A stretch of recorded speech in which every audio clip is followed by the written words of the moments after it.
하늘이 찢어질 듯한 굉음이 울렸고 번뜩이는 섬광이 밤하늘을 가르며 스쳐 지나갔다.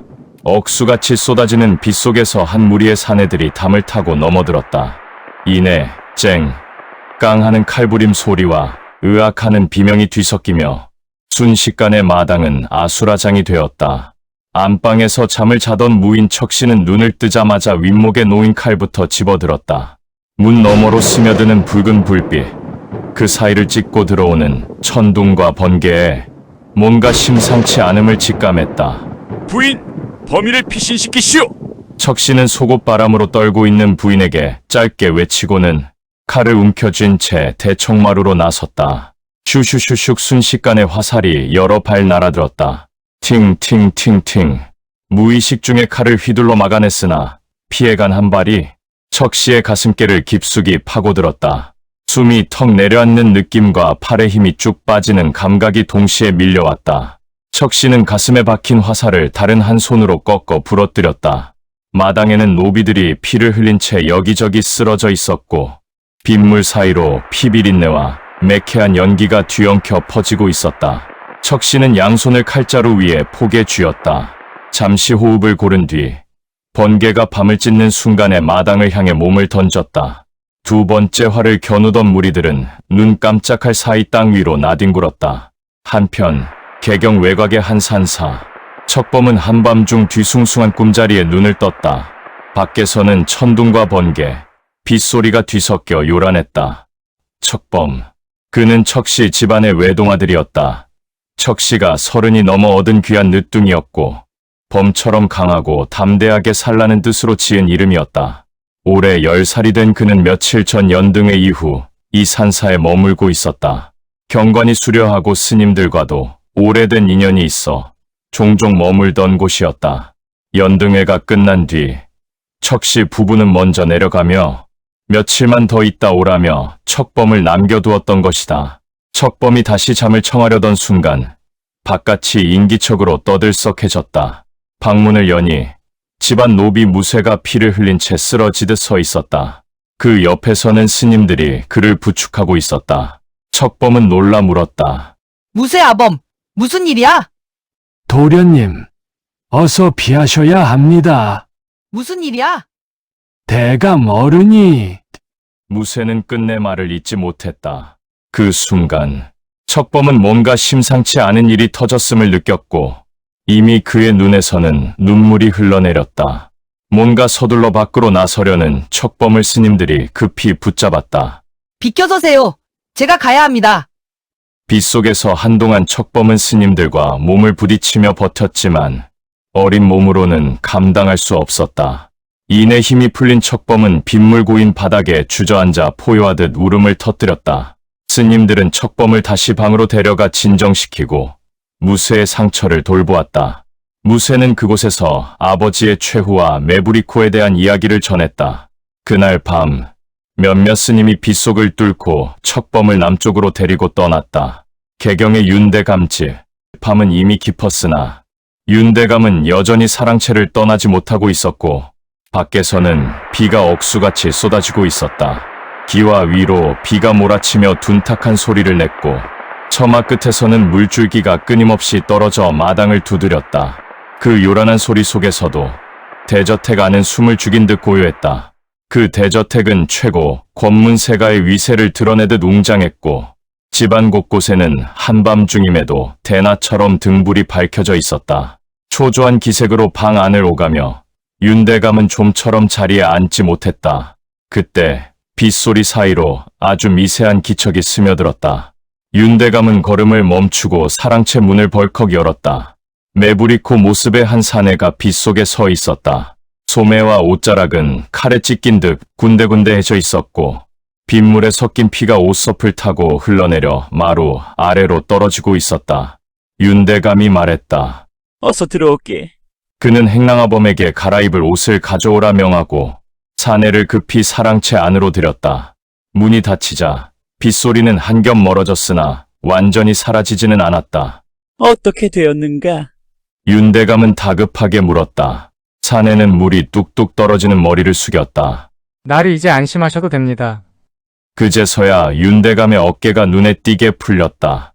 그는 길게 숨을 내쉬고는 낮고 거친 웃음을 흘렸다. 고맙네. 내 이 신세는 꼭 갚겠네. 잠시 뒤 행랑아범이 가져온 옷으로 갈아입은 메부리코 사내는 윤대감과 술잔을 돌리며 한동안 은밀한 대화를 이어갔다. 개경 남쪽 남경 깊은 산속의 절 하나, 그곳에 척범이 있었다. 그는 한동안 악몽으로 잠을 이루지 못했다. 불타오르던 집과 아버지의 죽음, 그리고 메부리코 사내의 얼굴이 꿈속에서 끊임없이 그를 괴롭혔다. 그런 밤이면 밖으로 나와 목검을 미친 듯이 휘둘렀다. 쉬익, 으아. 베어도 쓰러지지 않는 허공을 향해 악을 쓰듯 소리쳤다. 검을 쥔 손이 물집이 터지고 피가 고였다. 그 순간 등불 하나가 어둠 속에서 흔들렸다. 그만하거라. 낮고 단단한 목소리. 주지 도문 스님이었다. 척범은 거친 숨을 몰아쉬며 칼을 움켜쥔 채 돌아섰다. 눈에는 눈물이 고여 있었다. 여긴 신성한 절이다. 부처님 말씀을 전하는 곳이지 살생을 연마하는 곳이 아니야. 그러나 척범은 고개를 떨군 채 이를 꽉 물고 내뱉듯 말했다. 그럼 저는 어떻게 해야 합니까? 그냥 잊으라는 겁니까? 부처님의 말씀으로 아버지가 돌아오신다면 그렇게 하겠습니다. 도문은 한동안 말이 없었다. 하지만 도문은 척범을 이대로 방치할 수 없었다. 해 뜨기 전 주지는 척범에게 빗자루와 물동이를 내밀었다. 마당을 쓸고 돌계단을 닦고 해가 중천에 오를 때까지 장작을 패게 했다. 분노가 치밀 때마다 일은 더 거칠어졌고 숨이 가빠질수록 생각은 부서졌다. 저녁 종이 울릴 즈음 남은 것은 복수도 원한도 아닌 지친 몸 하나뿐이었다. 여러 달이 흘렀다. 몸이 단단해진 것인지 일에 익숙해진 것인지 잡념이 옅어진 것인지 척범의 얼굴에 간간히 미소가 떠올랐다. 도문은 그에게 무진이라는 법명을 내렸다. 그는 속세의 이름을 내려놓고 부처의 길을 따르겠다고 맹세했다. 주지 도문과 동료 스님들의 가르침 속에 불심은 점점 깊어갔고 그렇게 세월이 10여 년 흘렀다. 수행의 깊이만큼 육체도 성장했고 복수심은 서서히 잊혀져 갔다. 눈에 가시 갔던 척시 가문을 제거한 지도 어느덧 10여 년. 개경에서 윤대감을 막을 사람은 더 이상 없었다. 하지만 요즘 윤대감은 또 다른 근심으로 잠을 설치는 날이 잦아졌다. 새 왕이 즉위하며 권문세가를 견제할 새로운 세력들을 조정으로 끌어들이기 시작했기 때문이다. 사람들은 그들을 신흥사대부라 불렀다. 이들은 토지제도 개혁을 내세우며 권문세족들이 불법으로 거머쥔 토지를 농민들에게 돌려주자고 목소리를 높였다. 윤대감에게는 도저히 받아들일 수 없는 일이었다. 피같이 모은 재산을 이렇게 순순히 내놓을 수는 없는 노릇이었다. 이즈음부터 윤대감은 밤마다 기생집을 드나드는 일이 잦아졌다. 마치 누군가를 기다리는 듯한 눈치였다. 이윽고 한 사내가 모습을 드러냈고 어딘가 익숙한 얼굴. 10여 년 전 척시 가문을 제거하는 데 1등 공신 노릇을 했던 메부리코 곽천이었다. 그 일 이후 곽천은 윤대감의 명에 따라 개성 외곽의 절에 몸을 숨기고 살았다. 허나 절에 온 여인을 탐하다 들켜 끝내 쫓겨나고 말았다. 근래에는 다시 옛무리들을 모아 개성시전에서 고리대 놀이를 하며 새를 불리고 있던 중이었다. 윤대감이 반갑게 그를 맞았다. 이 사람 오랜만일세. 날이 그간 평안하셨습니까? 윤대감은 술상을 앞에 두고 곽천과 마주 앉았다. 몇 잔의 술이 오간 뒤 윤대감이 낮은 목소리로 입을 열었다.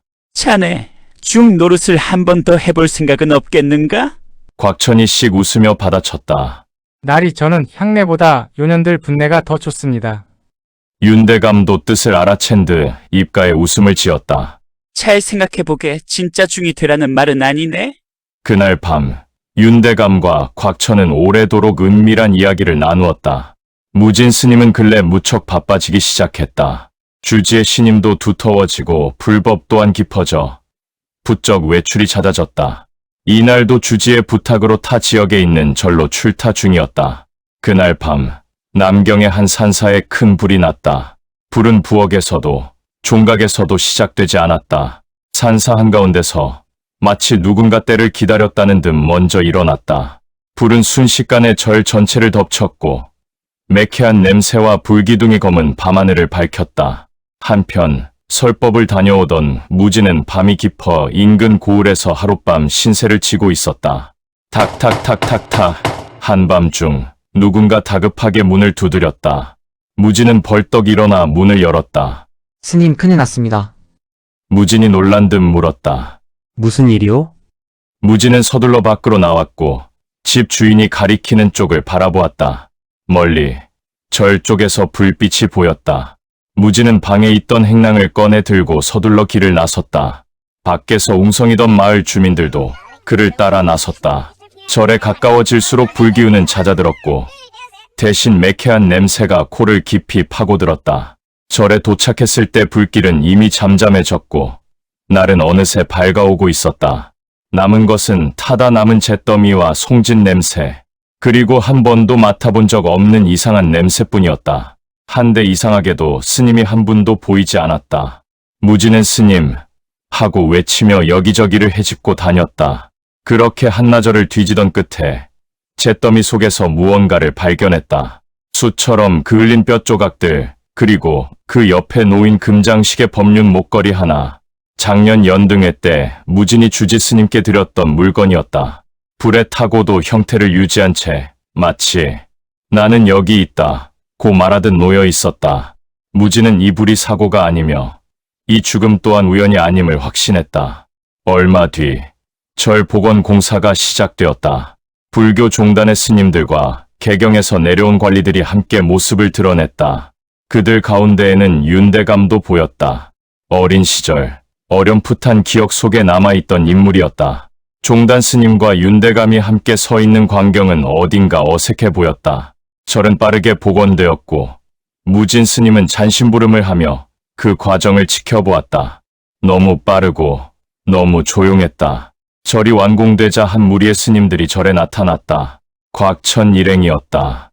곽천은 이 절의 주지가 되어 모습을 드러냈다. 그런데 이상하게도 그의 얼굴이 낯설지가 않았다. 유난히 두드러진 매부리코. 무지는 고개를 갸웃거렸다. 어디서 봤지? 스님의 차림은 갖췄지만 눈빛은 스님의 것이 아니었고 몸가짐 또한 어딘가 낯설었다. 이들이 나타난 뒤로 절은 한동안 어수선해졌다. 어디서 들어오는지 알 수 없는 짐꾼들이 몇 날 며칠을 들락거렸고 곽천 일행은 그들을 이끌어 절 한쪽의 창고로 향했다. 유독 중요해 보이는 상자는 따로 골라 절 뒤편 주지의 거처로 옮겼다. 무진 스님은 궁금해졌다. 도대체 저 많은 물건들은 뭐지?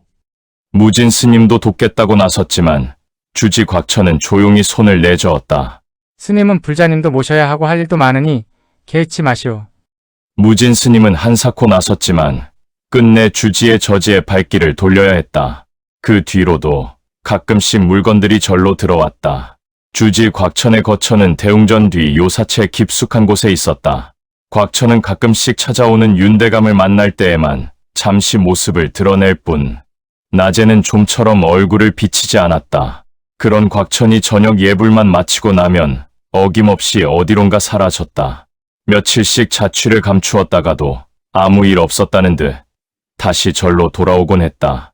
무지는 그런 곽천의 모습을 예전 주지와 견주어 보며 알 수 없는 의문을 품기 시작했다. 절에는 날마다 사람들이 오갔다. 아이를 점지해 달라 찾아오는 여인들, 병의 쾌유를 빌러온 이들, 비를 내려 달라 호소하는 농민들까지. 사연은 제각각이었으나 간절한 만큼은 모두 같았다. 무지는 이들을 맞이하며 불법을 전하느라 하루가 어떻게 가는지도 모를 지경이었다. 그러는 사이 절 한편에는 곽천의 일행이 머무는 숙소가 있었다. 밤이면 그곳에서는 투전판이 벌어졌고 낮에는 오가는 여인들을 눈으로 좇으며 히히덕거렸다. 어느 날 그 무리들이 숙소 앞을 어슬렁거리며 잡담을 나누고 있었다. 한 놈이 입을 열었다. 형님, 우린 언제까지 여기서 꼭 구경만 하다 세월을 보내야 합니까? 형님 노릇을 하는 자가 낄낄 웃으며 받아쳤다. 칠부가 꽃이란 얼레벌하고 있는 게야. 다른 놈 하나가 비집고 들어왔다. 그럴 리가 있습니까? 형님 꽃은 꺾어야 제맛이지요. 칠복이도 맞장구를 쳤다. 그럼요. 보시도 육보시가 최고라 하지 않습니까? 한동안 음탕한 농이 오갔다. 그러다 어느 순간부터 절에 들렀던 여인들이 그 숙소를 은밀히 드나들기 시작했다. 그리고 그 방을 거쳐간 여인들 가운데서는 잉태했다는 소식을 들고 다시 찾아오는 이들도 생겨났다. 마침내 이 절은 아이를 점지해준다는 소문이 퍼졌고 그 소문을 따라 여인들의 발길은 더욱 잦아졌다. 이즘 무지는 생각이 많아졌다. 좀처럼 모습을 드러내지 않는 주지, 기행을 일삼는 일행들, 모든 것이 예전과는 낯설었다. 어느 순간부터 무지는 오래전에 꾸었던 악몽을 다시 꾸기 시작했다. 천둥과 번개 소리, 불타던 집, 하인들의 비명, 그리고 아버지의 마지막 모습. 으트러진 긴 머리와 매부리코를 한 사내의 얼굴이 곽천의 모습과 겹쳐 보일 때면 그는 늘 놀라 잠에서 깨어났다. 아닐 거야. 주지 스님이 그럴 리가 없어. 아니야. 머리는 잘났지만 그가 틀림없어. 무지는 다시 잠을 이룰 수 없었다. 이럴 때면 그는 조용히 밖으로 나가곤 했다. 절 뒤, 산 위쪽에 조그만 평지가 있었고 그 기슭에는 조그만 동굴이 하나 있었다. 10여 년 전 처음 이 절에 와 악몽을 꿀 때마다 미친 듯이 칼을 휘두르던 곳. 어느새 기억 저편으로 밀려났던 장소였다. 복수심에 사로잡혀 있던 그때 그를 조용히 일깨운 이는 도문 스님이었다. 업은 칼보다 느리다. 그래서 반드시 따라온다. 지금 그 칼을 놓지 않으면 언젠가 그 업이 너를 삼켜버릴 게다. 스님 저는 아직 멀었나 봅니다. 무지는 동굴 속 깊이 숨겨두었던 칼을 꺼냈다. 나무아미타불. 잠시 호흡을 가다듬은 그는 어둠 속에서 숨을 죽인 채 칼을 빼들었다. 한순간 날이 허공을 가르고 사라지자 베어낸 공기의 결을 따라 쇠 냄새가 스쳤다. 무지는 한동안 계속 칼을 휘둘렀다. 수상한 이들과 더는 함께할 수 없다는 생각이 머릿속을 떠나지 않았다. 10여 년의 수행이 무의로 돌아간다 해도 이대로는 안 된다고 생각했다. 결국 그들의 정체를 밝혀야만 했다. 2편으로 이어집니다. 구독과 좋아요로 많은 관심 부탁드립니다.